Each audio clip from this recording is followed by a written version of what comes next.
Hi everyone. I'm Katy, obviously. This is my work. His name's actually Dave, if anyone's interested. I get all my images for portraits off an app called, it used to be Sketchy without the E, and now it's called Museum, and it's for everyday people, and some of them are for proper photographers, some of them are Instagram models, things like that, and they put the images up for free for people like me, basically. So if you ever get into portraiture, it's a great resource. I started my art career, I say career like that because I've never really pursued my art as a career. I started doing folk art because I was bored. I had a baby and it was boring, so I took up a hobby which happened to be folk art. And then I got obsessed. I got obsessed with it. And I just kept going, and then I did study and all that sort of thing, thinking I'm going to be an artist. But then I soon realised that there was a lot more involved than what I thought, you can't just paint pretty pictures, you have to be good at a whole range of other stuff. And I thought, you know what, I'm just going to get a job. So I got a job. But I always just kept on drawing, or I like, it's like I want to know all the mediums and be good at them all. And doesn't matter why. I did like the 100 Heads Challenge just recently, so where I painted 100 portraits, just so that I could try all the different mediums, and just to see if I could, which I did. I'm going for 1,000 now, so I'm now up to, I think, about 170 or 175. But that's only since I started counting, about 3 or 4 years ago. So there's, done thousands of portraits, always been portraits, and will always be portraits for me.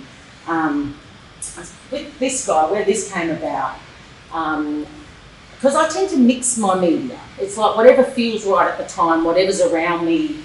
If I need a white, I'll just grab whatever seems right at the time. Doesn't matter if it's paint or Posca or, conte or whatever.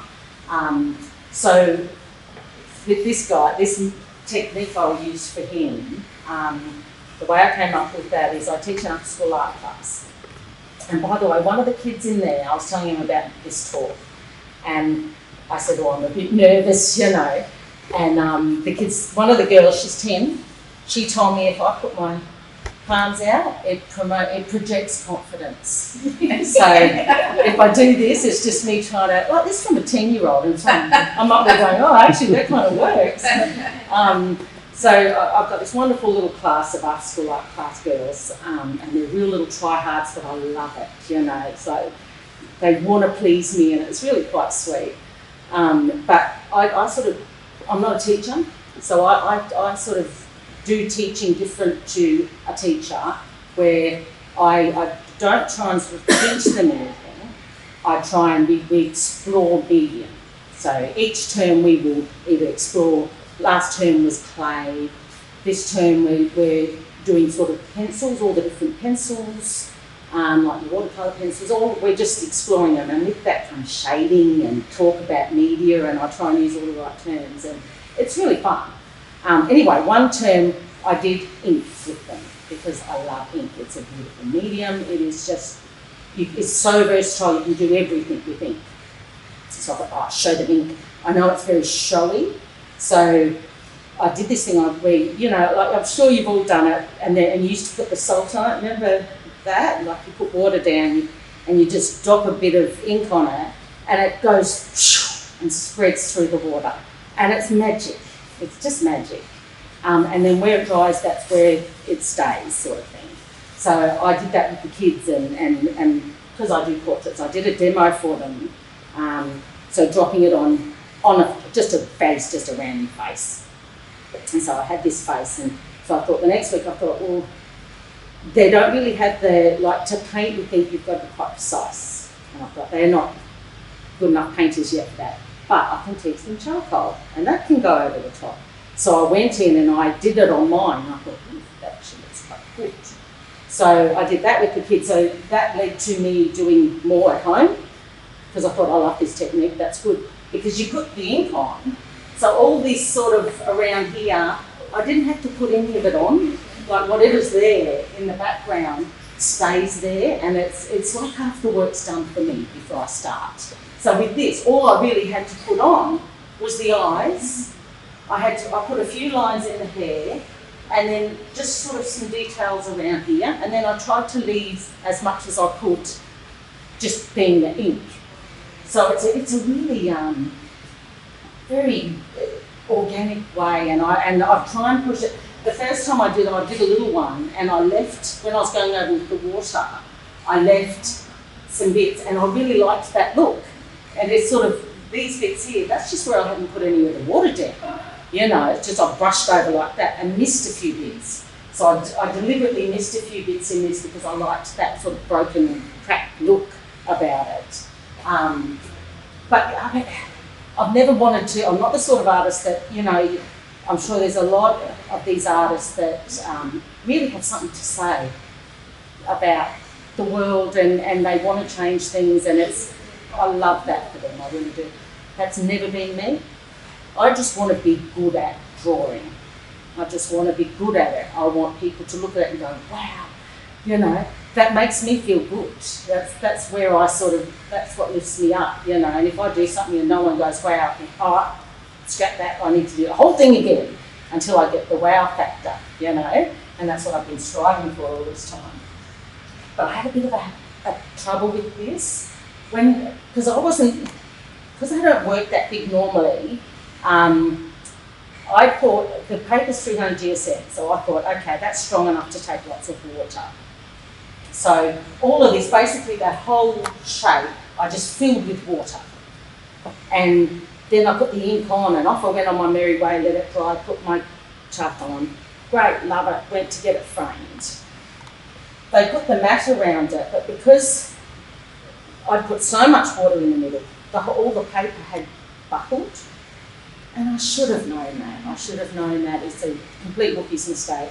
The whole thing buckled. So the frame looked terrible, and I was just horrified, wasn't I? I was like, oh my God, like, I'm in this prestigious competition. I've made it in, and then I thought, oh, I've got a really solid drawing. It's going to be great.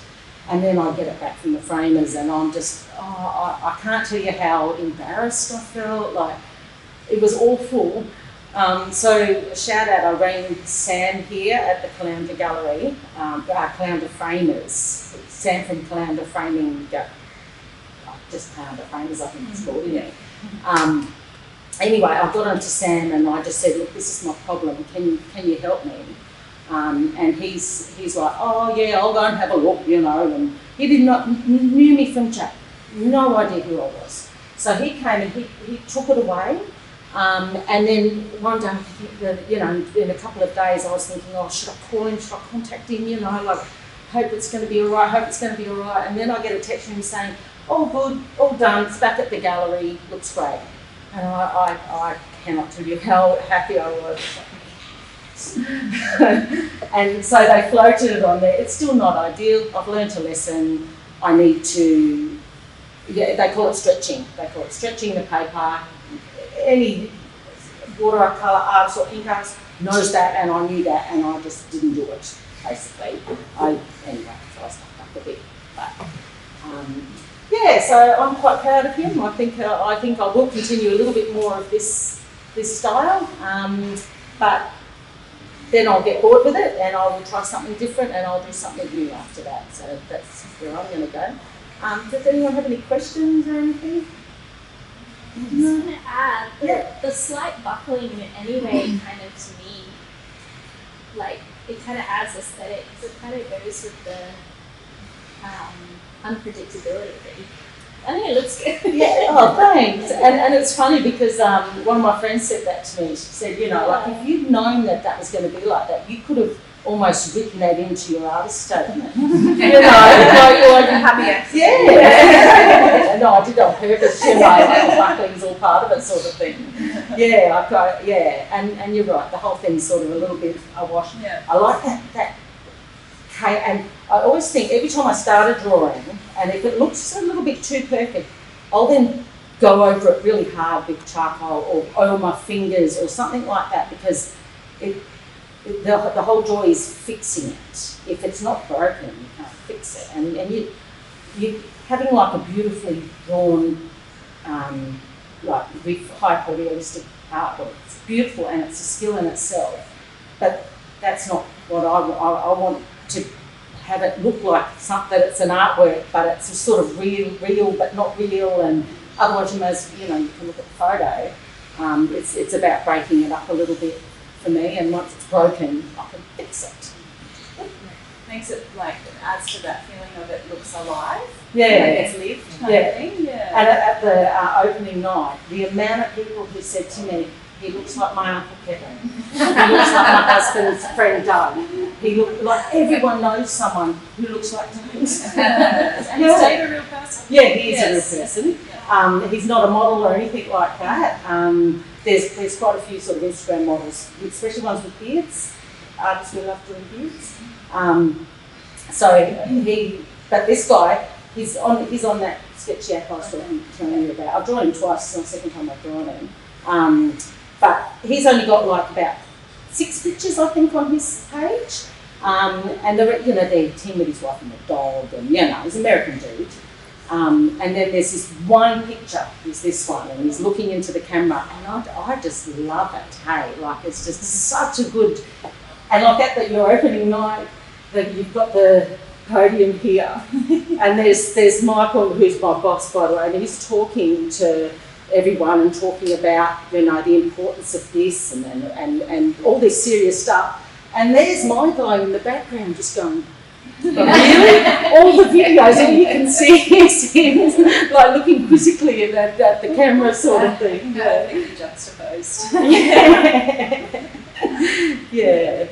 So I think that's kind of me. If no one's got any more questions or anything like this, no, it's a shame it's raining and there's not more people. But yeah. Anyway, and thank you to the gallery. Thank you for this. Like, I can't tell you how excited I was when I got in. Yeah. Well, Thanks, Katy. Yeah. Okay. Thanks. Hey. Yeah. Wasn't too bad.